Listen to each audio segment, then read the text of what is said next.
لله رب العالمين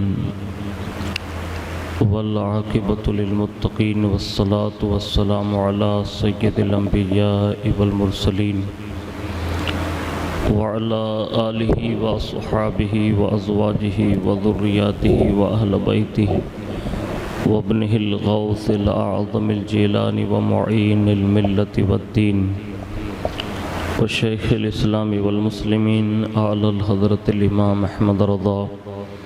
وعلى عباد الله الصالحين أجمعين أما بعد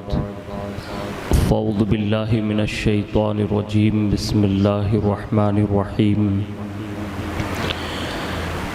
قل لا أسألكم عليه أجرا إلا المودة في القربى صدق الله مولانا العظيم وبلغنا رسوله النبي الأمين المختار الكريم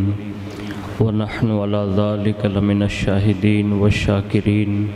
والحمد لله رب العالمین۔ آئیے سب سے پہلے مذہب اہل سنت والجماعت یعنی کہ مسلک اعلیٰ حضرت کے قدیم دستور کے مطابق ہم سب کے آقا و مولا حضور سراپا نور سیدنا محمد الرسول اللہ صلی اللہ تعالیٰ علیہ وآلہ وسلم کی بارگاہ پر نور میں جی لگا کر درود پاک کی نظریں پیش فرما لیں۔ اللہم صلی علی سیدنا مولانا محمد وعلی آل سیدنا مولانا محمد وبارک وسلم۔ نبی اور آل نبی پر ایک بار اور محبت سے جی لگا کر پڑھیں۔ اللہم صلی علی سیدنا مولانا محمد معدن الجود والکرم وعلی آلہ واصحابہ وبارک وسلم۔ صلاۃ و سلام علیک یا رسول اللہ صلی اللہ تعالی علیہ وآلہ وسلم۔ اللہ رب العزت کی توفیق سے ہم اور آپ ماہ رمضان شریف کے دوسرے جمعۃ المبارکہ میں شرکت کی سعادت حاصل کر رہے ہیں، اور ماہ رمضان شریف شروع سے ہی ان عظیم یادگاروں کو اپنے دامن میں سموئے ہوئے ہیں جو یادگاریں ہماری ایمان کی تازگی کے لیے اور ہمارے عقیدے کی پختگی کے لیے بہت ہی بہترین ثابت ہو سکتی ہے۔ آج کی اس نشست میں چند باتیں حضرت سیدنا امیر المؤمنین سید الاسقیاء سید الاتقیاء امام حسن مجتبیٰ رضی اللہ تبارک و تعالی عنہ کے تعلق سے عرض کرنے کی سعادت حاصل کروں گا۔ اللہ تعالی ہمیں اور آپ کو حق سننے، حق پر عمل کرنے اور حق کا ساتھ دینے کی توفیق عطا فرمائیں۔ حضرت علامہ مولانا حسن رضا بریلوی رحمۃ اللہ تعالی علیہ اہل بیت اطہار کی شان بیان کرتے ہوئے عرض کرتے ہیں کہ باغ جنت کے ہیں بحر مدح خان اہل بیت، باغ جنت کے ہیں بحر مدح خان اہل بیت، تم کو مژدہ نار کا اے دشمنان اہل بیت، تم کو مژدہ نار کا اے دشمنان اہل بیت، اور کس زباں سے ہو بیاں عز و شان اہل بیت، کس زباں سے ہو بیاں عز و شان اہل بیت، مدح گوئے مصطفیٰ ہے مدح خان اہل بیت، اور ان کی پاکی کا خدائے پاک کرتا ہے بیاں، ان کی پاکی کا خدائے پاک کرتا ہے بیاں، آیہ تطہیر سے ظاہر ہے شان اہل بیت، آیہ تطہیر سے ظاہر ہے شان اہل بیت، اور ان کے گھر میں بے اجازت جبرائیل آتے نہیں، ان کے گھر میں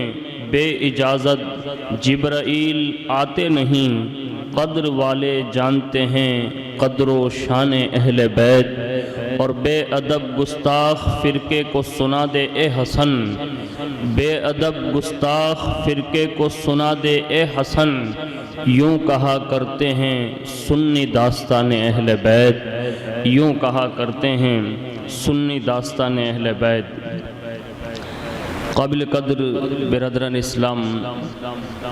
حضرت سیدنا امام حسن مجتبیٰ رضی اللہ تبارک و تعالیٰ عنہ کی سب سے بڑی فضیلت یہی ہے کہ اللہ تبارک و تعالیٰ نے اسے اس عظیم الشان عظمتوں اور برکتوں سے نوازا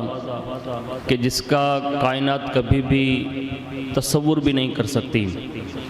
ان میں سے ایک فضیلت یہ ہے کہ آپ حضرت سیدۃ النساء ماں خاتون جنت رضی اللہ تبارک و تعالی عنہا کے سب سے پہلے فرزند ہیں،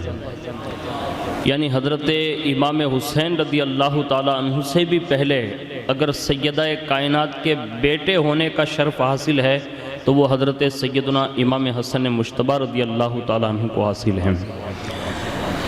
مولا کائنات رضی اللہ تعالیٰ عنہ کے اس گھر میں پیدا ہونا،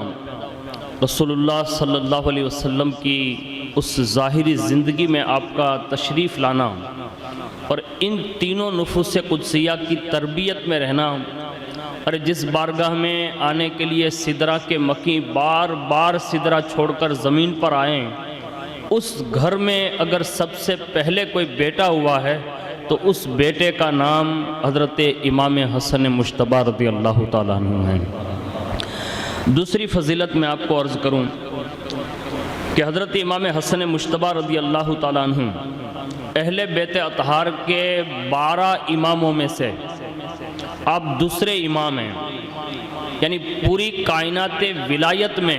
جو غوثیت کبریٰ کا تاج زرین، جو پہلے نمبر پر مولا کائنات اور دوسرے نمبر پر اگر کسی کے سر پر یہ تاج زرین سجا اور پوری کائنات کی ولایت کا اگر جھنڈا کسی کے ہاتھ میں دیا گیا تو وہ حضرت امام حسن مجتبیٰ رضی اللہ تعالیٰ عنہ ہیں۔ تو یہ وہ فضیلت ہے کہ جس کو کسی کو بھی ان کے مد مقابل کھڑا کیا ہی نہیں جا سکتا، یہ خود ہی فرد واحد ہوتے ہیں۔ اور حضور غوث پاک کی فضیلت میں حضرت خضر یوں کہتے ہیں، جو 12 اماموں کی نیابت مطلقہ پر فائز ہے، جب 13ویں امام کے نائب کی یہ شان ہے جس کو غوثیت کبریٰ مطلقہ عطا کر دی گئی، وہ جب اتنے سالوں کے بعد آئیں تو ان کی یہ شان ہے، تو امام حسن تو دوسرے نمبر پر ہیں۔ اب جب 13ویں نمبر کے امام حضور سیدنا غوث پاک رضی اللہ تعالی عنہ کی یہ شان ہے تو حضرت امام حسن رضی اللہ تعالیٰ عنہ کی شان اور ان کے رتبے کا عالم کیا ہوگا۔ آپ کا نام نامی حضرت امام حسن رضی اللہ تعالیٰ عنہ ہے، آپ کی کنیت ابو محمد ہے، آپ کا لقب تقی، سید، طیب، ذکی، ولی، کریم، حلیم، زاہد۔ آپ کا تعارف یعنی عرف میں سب لوگ آپ کو سبت رسول یا سبت اکبر کہہ کر آپ کو پکارا کرتے تھے، اور آپ کو ریحانۃ الرسول یعنی رسول اللہ کی خوشبو کہہ کر پکارتے تھے، اور آپ کو آخر الخلفاء بن نس بھی کہتے ہیں، یعنی خلفائے راشدین کی جو جماعت ہیں، یہ خلفائے راشدین میں 5ویں جو راشد خلیفہ اگر کوئی ہے تو وہ حضرت امام حسن مجتبیٰ رضی اللہ تعالیٰ عنہ ہیں، اور آپ کے بعد پھر خلافت ختم ہو گئی، پھر بادشاہت شروع ہوئی، تو آپ جو ہے آخر الخلفاء بن نس بھی ہیں۔ اور اس کے ساتھ میں اللہ کے پیارے رسول صلی اللہ علیہ وسلم نے ایک فضیلت یوں بیان فرمائی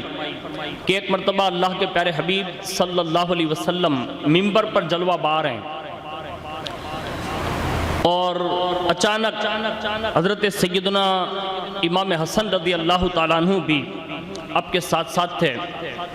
اس وقت حضور نبی کریم صلی اللہ علیہ وسلم منبر پر حاضرین مجلس کو مخاطب کر کے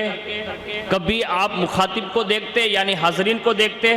اور کبھی کبھی اپنے شہزادے امام حسن مجتبیٰ کو دیکھتے، اور بار بار یہ تکرار رہی، یعنی منبر پر بیٹھے ہوئے کبھی مخاطبین کو دیکھا، کبھی امام حسن کو دیکھا، بار بار یہ دیکھتے ہوئے ارشاد فرمایا، لوگو یہ میرا بیٹا سید ہے، یعنی یہ کائنات میں خانوادہ بنو ہاشم میں اگر لفظ سید رسول اللہ کی زبان سے اگر نکلا ہے تو وہ بچوں کے لیے حضرت امام حسن مجتبیٰ کے لیے نکلا ہے. کہا یہ میرا بیٹا سید ہے، اللہ تعالیٰ میرے اس بیٹے کے ذریعے مسلمانوں کے دو بڑے گروہوں میں اللہ صلح کرا دے گا. چنانچہ حضرت سیدنا امام حسن اور حضرت سیدنا امیر معاویہ رضی اللہ تعالیٰ عنہ میں جب صلح ہوئی تو اس صلح کا پس منظر محدثین نے بیان کیا ہے کہ رسول اللہ کی اسی حدیث کی تصدیق ہے جب آپ نے صلح فرما لی. اور حضرت امام حسن رضی اللہ تعالیٰ عنہ کا تعارف حضرت امیر معاویہ رضی اللہ تعالیٰ عنہ نے ایک جملے میں اس صلح کے موقع پر یوں کروایا تھا. جب آپ کی صلح ہو گئی تو اب ظاہر سی بات ہے بڑے بڑے لشکروں میں افراتفری ہونے والی تھی اور سب کے سر کٹنے والے تھے، بڑا مرحلہ پیش آنے والا تھا. لیکن اس مرحلے کو آہستہ کے ساتھ مطلب ایک سادگی کے ساتھ نارمل طور پر اس پورے معاملے کو ٹھنڈا جب کر دیا اور جب صلح ہو گئی تو حضرت امیر معاویہ رضی اللہ تعالیٰ عنہ جو اس زمانے میں ملک شام کی حکومت ان کے ہاتھ میں باگڈور تھی، اس وقت انہوں نے یہ جملہ کہا تھا جو تاریخ میں آج بھی چاند اور سورج کی طرح چمک رہا ہے، جو امام حسن رضی اللہ تعالیٰ عنہ کی فضیلت بیان کرتے ہوئے کہا تھا،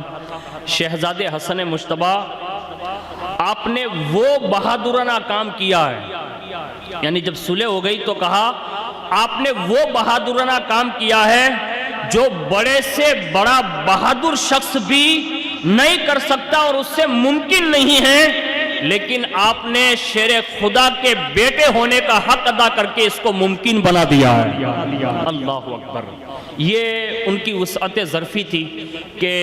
اپنے تو اپنے سامنے جو تلواریں لے کر کھڑے ہو جاتے وہ بھی ان کے تعارف میں یہ بات ضرور عرض کرتے. اور یہ حقیقت میں حضرت سیدہ کائنات حضرت سیدنا مولا کائنات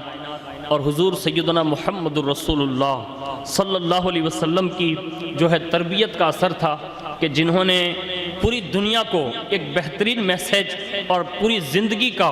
ایک ایک گوشہ بہترین آئیڈیل بنا کر دیا. اس میں سے آپ کا تقوی، آپ کی ریاضت، آپ کی عبادت اور ساتھ ساتھ میں اللہ نے جن جن اوصاف سے آپ کو نوازا تھا ان میں خشیت الہی، اخلاص، پرہیزگاری اور اللہ نے حسن کردار، اخلاق اس شان کے عطا فرمائے تھے کہ کائنات اس کا تصور نہیں کر سکتی. اور سب سے زیادہ ہم اور آپ جو فضائل و کمالات سنتے ہیں دونوں شہزادوں کے ساتھ میں ملا کے کہ حضور نے کہیں فرمایا کہ میرے یہ دونوں شہزادے جنتی جوانوں کے سردار ہیں، کہیں فرمایا جنت کو اس وقت تک اچھا نہیں لگے گا جب تک کہ میرے دونوں شہزادے جنت میں داخل نہیں ہو جائیں گے، جنت کا حسن اس وقت تک مکمل نہیں ہوگا جب تک کہ میرے دونوں بیٹے اندر داخل نہیں ہو جائیں گے. پتہ یہ چلا، معلوم یہ ہوا کہ حضور نے دونوں شہزادوں کی اتنی بڑی شانیں بیان فرمائی، لیکن اتنے بلند رتبے ہونے کے باوجود بھی حضرت امام حسن مجتبیٰ رضی اللہ تبارک و تعالی عنہ جو ہے بڑے ہی عاجزی، انکساری اور آپ کی تواضع کا تو عالم یہ تھا کہ چھوٹے چھوٹے بچے بھی اگر مدینہ شریف یا کوفہ میں اگر امام حسن مجتبیٰ کو آواز دے دیتے تو آپ وہاں جا کر ان کے ساتھ بیٹھ جاتے. کبھی کبھی ایسا ہوتا کوئی غریب سریب یعنی کہیں بیٹھے ہوتے اور وہ آواز دے دیتے تو آپ وہیں جا کر بیٹھ جاتے. حالانکہ اس وقت آپ بڑے منصب پر فائز ہیں، لیکن اس وقت بھی آپ کی عاجزی، انکساری کی یہ کیفیت رہی. اسی کو ہمارے بزرگوں نے بہت ساری باتیں بیان کی ہے. ایک ان کی جو حقیقی معنوں میں اللہ کی بارگاہ کا جو ان کے پاس ادب تھا، بڑے ہی حساس لوگ تھے. ایک مرتبہ حضرت امام حسن رضی اللہ تعالیٰ عنہ حج کے لیے مکہ مکرمہ تشریف لے جا رہے تھے. تو چونکہ آپ پیدل سفر فرما رہے تھے اور آپ نے تقریباً 25 حج پیدل ادا فرمائے. یعنی حجاج کرام میں آپ کی اتنی یہ شہرت مشہور تھی صاحبزادگان کی کہ لوگ تو سفر کرتے تھے تو اونٹوں پر، گھوڑوں پر یا کھچروں پر سفر کرتے، لیکن اس عظیم بارگاہ کا سفر مولا کائنات کے شہزادوں نے پیدل کر کے لوگوں کو بتایا ہے کہ اس دربار میں جانے کا ادب ہی یہی ہے کہ سواریوں پر سوار نہیں بلکہ پیدل جایا جاتا ہے. اور یہ لوگوں نے کئی بار بھی آپ کو دیکھا، اور جب آپ کے پیروں میں ورم آ جاتے لوگ اکثر و بیشتر ساتھ میں بھی چلتے ہوتے، لیکن اکثر جو سواریاں آگے جاتی ہوتی اور اس میں اگر مل جاتے لوگ تو لوگ عرض کرتے کہ حضور آپ سوار ہو جائیں، آپ فرماتے نہیں میں پیدل چلتا ہوں، تو لوگ عرض کرتے کہ حضور ہم لوگ اتر جاتے ہیں، تو آپ انہیں حوصلہ افزائی دیتے اور فرماتے کہ آپ لوگ آگے بڑھو، آپ میرا مقابلہ نہ کرو، یعنی میرا موازنہ نہ کرو، آپ اپنا کام شروع کریں، یعنی آپ اپنا سفر شروع رکھیں، ان کو سفر جاری رکھواتے، خود پیدل چلتے۔ اور جب کسی خادم نے عرض بھی کیا، کہا حضور آپ کے پیر میں ورم آ گیا ہے، آپ چلتے رہیں گے، تو آخر یہ پیدل چلنے کا کیا مطلب ہے؟ بڑا اچھا جواب دیتے ہوئے ارشاد فرمایا کہ اس عظیم بارگاہ میں جا رہے ہیں تو ایسے ہی جایا جاتا ہے، یعنی وہاں کا ادب اور پاس اور لحاظ بتایا۔ ایک مرتبہ سفر کر رہے ہیں، پاؤں میں ورم آ گیا، آپ کا جو غلام تھا نا اس نے عرض کیا، کہا حضور کسی سواری پر سوار ہو جائیں تاکہ آپ کے پیروں میں جو ورم آ گیا ہے وہ کم ہو جائیں۔ آپ نے منع فرمایا، پھر فرمایا اگر اگلی منزل پر تمہیں جو ہے ایک حبشی غلام ملے گا جس کے پاس کچھ تیل ہوگا، اس سے خرید لینا، جھگڑا مت کرنا، اس تیل کے لگانے سے انشاءاللہ آرام ہو جائے گا۔ چنانچہ جب آپ اگلی منزل پر پہنچے تو ایک حبشی وہاں دکھائی دیا، آپ نے اس کی جانب اشارہ کیا، غلام جو ہے کہنے کے مطابق وہ حبشی کے پاس گیا، وہ حبشی جس کے متعلق آپ نے جیسا کہا تھا وہاں گیا اور وہاں جا کر تیل خریدا اور لایا۔ اور جب آپ کا غلام حبشی کے پاس پہنچا اور تیل خریدنا چاہا تو حبشی نے پوچھا پہلے کہ یہ تیل تم کس کے لیے خرید رہے ہو؟ آپ کے غلام نے کہا کہ شہزادہ رسول حضرت سیدنا امام حسن مجتبیٰ رضی اللہ تعالیٰ عنہ کے لیے۔ حبشی نے کہا کہ کام کریں، مجھے بھی ان کے پاس لے چلیں، میں بھی ان کا غلام ہوں، میں تیل کی قیمت نہیں لوں گا۔ چنانچہ آپ کا غلام اس حبشی کو لے کر آپ کی خدمت میں حاضر ہو گیا، اور جیسے ہی حبشی نے بڑے ادب سے عرض کیا کہ حضور میں بھی آپ کا غلام ہوں اور میں تیل کی قیمت نہیں لے سکتا اور نہ لوں گا، بس یہ گزارش ہے کہ آپ میرے لیے ایک دعا کر دیں۔ اللہ اکبر! کتنے دلچسپ لوگ تھے کہ انہیں یہ معلوم تھا کہ ان کی زبان سے جو نکل جائے گا اللہ پورا فرما دے گا۔ تو فوراً اس حبشی غلام نے کہا کہ حضور میری ایک بیوی ہے۔ کہا ہاں؟ کہا وہ ابھی درد ذہن میں مبتلا ہے اور اس کی بچے کی ولادت کا وقت ہے، بس آپ صرف اتنا دعا کر دیں کہ مجھے اللہ تعالیٰ صحیح اور تندرست اور عافیت والا ایک بہترین بچہ عطا فرما دیں۔ بس حضرت سیدنا امام حسن مجتبیٰ رضی اللہ تبارک و تعالیٰ عنہ نے اسی وقت بلا جھجک یوں ارشاد فرمایا، کہا جا اپنے گھر لوٹ جا، اللہ تعالیٰ تجھے ایسا ہی بیٹا عطا فرمائے گا جیسا تو چاہتا ہے۔ اللہ اکبر! یہ ضمانت عطا فرمائی، اور اس کے بعد آپ نے جب یہ فرما دیا کہ جیسا تو چاہتا ہے، اور اس کے بعد فرمایا کہ ہمارا پیروکار ہوگا جو تیرے یہاں بچہ ہوگا، وہ جیسا تو چاہے گا ایسا ہی بچہ ہوگا لیکن ہمارا پیروکار ہوگا۔ بس اتنا کہا اور اس غلام کو رخصت کیا، اور جب وہ حبشی غلام اپنے گھر پہنچا تو اپنے گھر کا حال ویسا ہی پایا جیسا حضرت امام حسن مجتبیٰ نے فرمایا تھا، یعنی اللہ تعالیٰ نے آپ کی زبان مبارک سے جو کلمات نکلے وہ پورے فرما دیے، اور اس کے سوا اللہ تعالیٰ نے آپ کو وہ برکتیں عطا فرمائی تھی کہ جس کا ہم اور آپ تصور نہیں کر سکتے، خاص کر کے شہادت عظمیٰ جس کو کہتے ہیں، جو رسول اللہ صلی اللہ علیہ وسلم کی شہادت رہی، اس شہادت کا آدھا حصہ جس کو شہادت سری کہتے ہیں، اس شہادت سری کا بھی حصہ اللہ تعالیٰ نے حضرت امام حسن مجتبیٰ رضی اللہ تعالیٰ عنہ کو عطا فرمایا۔ یعنی آپ سے ابتدا ہوئی شہادت سری سے، اور حضرت امام حسین رضی اللہ تعالیٰ عنہ پر اس کا اختتام ہوا، تو پتہ یہ چلا کہ شہزادوں میں یقیناً دونوں شہزادیں لائق تعریف، لائق تحسین، لائق مبارکباد، اور خاص کر کے اللہ کے پیارے حبیب صلی اللہ علیہ وسلم کی بارگاہ میں دونوں معزز ہیں، لیکن حضرت امام حسن رضی اللہ تعالیٰ عنہ کو جو عظیم شرف یعنی خصائص جو حاصل ہیں، اللہ اکبر، کائنات میں کسی کو حاصل نہیں۔ اللہ تعالیٰ نے اتنے بلند رتبے پر فائز فرمایا کہ انہوں نے دشمنوں کے لیے بھی اپنی چادریں بچھائیں، لوگوں کے حوصلے بڑھائے، غریبوں کی ہمدردی کا اظہار کیا، یہاں تک کہ لوگ لکھتے ہیں کہ حضرت امام حسن رضی اللہ تعالیٰ عنہ کی سخاوت اتنی مشہور تھی کہ اس زمانے کے اعتبار سے اگر آپ کے پاس لاکھوں درہم ہوتے ہیں تو کبھی بھی آپ نے اپنا نہ خیال کیا، بلکہ جب بھی خیال کیا تو امت کا خیال کیا۔ ایک مرتبہ ملک شام سے واپس لوٹ رہے ہیں اور حضرت امیر معاویہ رضی اللہ تعالیٰ عنہ کی بارگاہ سے، تو وہاں سے لاکھوں روپیہ جو ہے بارگاہ امام حسنین کریمین میں تحفے پیش کیے جاتے ہیں۔ اب وہ لاکھ روپیہ لے کے جیسے نکلے نا تو ایک شامی نے ایسے ہاتھ تھام کے پوچھا، کہا شہزادے لاکھوں روپیہ لے جاتے ہو یہاں سے اور آپ کو یہ امیر دیتے ہیں تو آپ کرتے کیا ہیں؟ قربان جائیں مولا کائنات کے صاحبزادے تھے، ارشاد فرماتے ہیں، کہا مدینہ شریف آ جانا تجھے پتہ چل جائے گا کہ ہاشمی یہ لاکھ روپیہ کا کرتا کیا ہے۔ یعنی یہ جواب تھا۔ اتفاق ایسا کہ وہ یہ شامی چل دیا، اور جیسے ہی حضرت امام حسن رضی اللہ تعالیٰ عنہ مدینہ شریف پہنچے، اپنے حجرے میں نہیں گئے، اپنے گھر نہیں گئے، بلکہ سیدھے مسجد نبی میں پہنچے، ممبر پر گئے اور اس کے بعد غربہ میں اعلان کیا اور مدینے والوں میں اعلان کیا،